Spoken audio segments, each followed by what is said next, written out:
asawa nung negosyante. Siya yung pumatay sa unang asawa.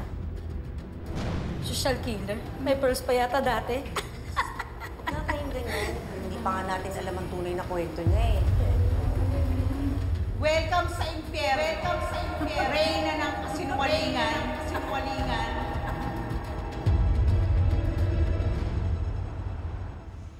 Sa bilis ng pag-usad ng kaso bigla, hindi na madidelay ang arraignment.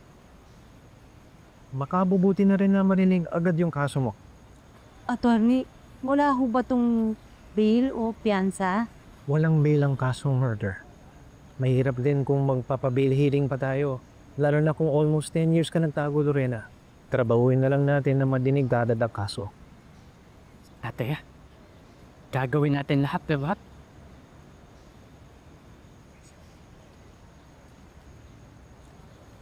Nakita ko yan sa bag ko.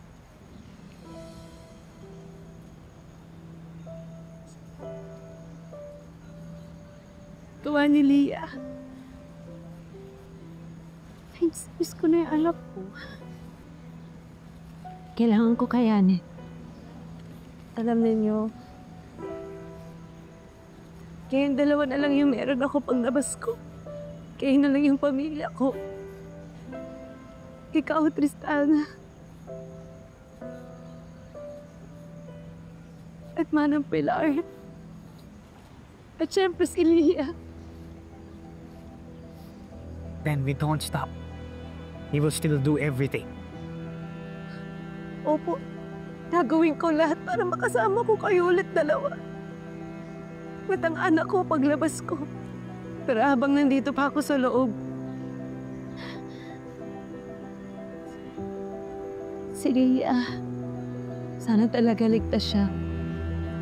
At sana hindi nakakalimutan na anak ko kung ano ko siya kamahal.